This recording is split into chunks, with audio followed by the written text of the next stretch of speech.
జగిత్యాల జిల్లాలో వరద కాలువలో నీళ్లు లేకపోవడంతో ఇవాళ ధర్మపురిలో పెగడపల్లిలో 1500-1600 ఎకరాలు మొత్తం పడవబడి ఉండే పరిస్థితి వచ్చింది. మన గూడెం లిఫ్ట్ ఉంటది, చిన్న చిన్న రిపేర్లు చేయలేక కాంగ్రెస్ ప్రభుత్వం వచ్చి 30 నెలలైంది. ఈ కోరుట్ల మండలంలో 1000 ఎకరాలు ఎండిపోతుంది, మెట్పల్లి మండలంలో 1500 ఎండిపోతా ఉన్నది. మరి ఇట్లా చూసుకుంటా పోతే చెప్పుకుంటా పోతే కాళేశ్వరంలో ప్యాకేజ్ 22 లేక 7500 ఎకరాలు ఇబ్రహీంపట్నంలో సాగులోకి రానటువంటి పరిస్థితి ఉంది. అంటే ఎట్లా చూసినా మన పొలాలకు రావాల్సిన గోదావరి నీళ్లు ఇచ్చేటటువంటి పరిస్థితి కాంగ్రెస్ ప్రభుత్వానికి లేదు. కానీ అబద్దాలు మీదకెళ్ళి నిన్నగాక మొన్న కూడా ఒక రైతన్న ఆత్మహత్య చేసుకున్నాడు. ముఖ్యమంత్రి గారి గురించి మాట్లాడుకుంటేనే ఆయన ఆత్మహత్య చేసుకున్నాడు. ఒక రిటైర్డ్ ఇంజనీర్ని ముఖ్యమంత్రి గారు మాటలంటే పాపం వల్ల ఏడ్చిండు పెద్ద మనిషి. ఎందుకోసం? ముఖ్యమంత్రి గారు రాజకీయం చేస్తున్నారు. అటు బీఆర్ఎస్ వాళ్ళు రాజకీయం, ఇటు ముఖ్యమంత్రి గారు రాజకీయం.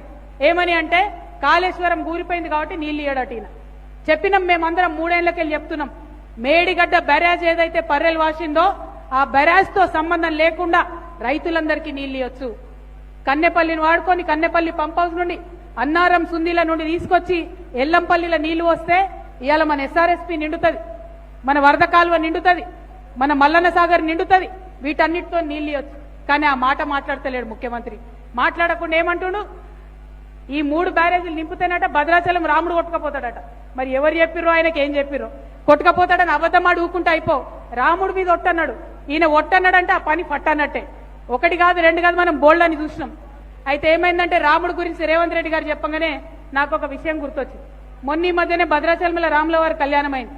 దానికి రేవంత్ రెడ్డి గారు సతీ సమేతంగా అయినరు, ముఖ్యమంత్రి గారు కాబట్టి. పోయి పట్టు వస్త్రాలు సమర్పించుకొని దండం పెట్టుకున్నాడట.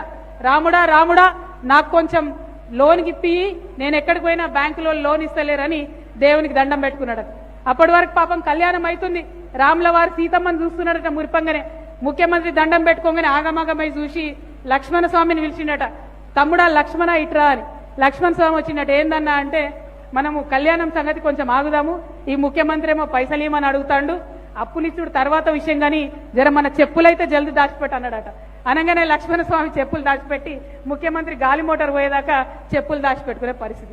అది మన ముఖ్యమంత్రి గారి పరిస్థితి.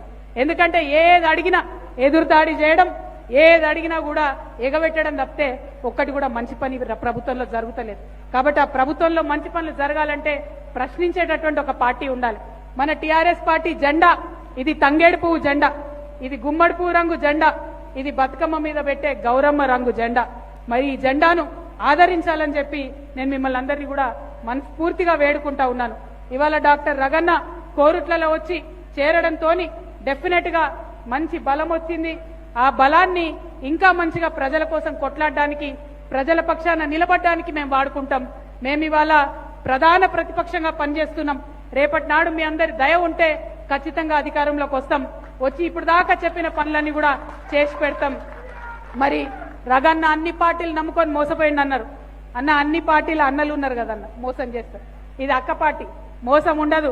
ఖచ్చితంగా ఖచ్చితంగా ఖచ్చితంగా రగన్నను అసెంబ్లీకి పంపేది ఖాయం.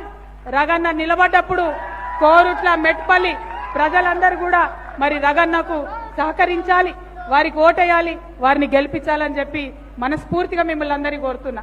నిజంగా ఈ కోరుట్ల నిజామాబాద్ పార్లమెంట్ ప్రజలందరికీ కూడా మళ్ళొకసారి నేను చేతులు జోడించి నమస్కరిస్తా ఉన్నా. ఎందుకంటే మీరందరూ ఓటేయడం వల్లనే నేను పార్లమెంటుకు పోయి ఇవాళ దేశంలో అంతా కూడా గుర్తుపట్టే పరిస్థితి ఉన్నది. మీ దయతోని నేను ఇవాళ 10 మంది నన్ను గుర్తుపట్టేటటువంటి స్థాయికి ఎదిగిన.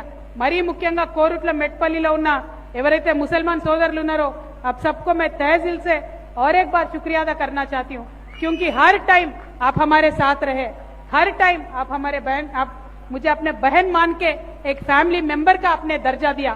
पूरे पार्लियामेंट के हल्के में मुसलमान भाइयों ने वो रेस्पेक्ट मुझे दिया. तो इसी रिलेशनशिप से, इसी रिश्ते से मैं आपसे मांगती हूँ कि आप टीआरएस पार्टी का तायद करिए, रगन्ना को सपोर्ट कीजिए, पवन को सपोर्ट कीजिए, टीआरएस पार्टी को आगे बढ़ाइए. हम आपके लिए काम करेंगे. Thank you. जय तेलंगाना.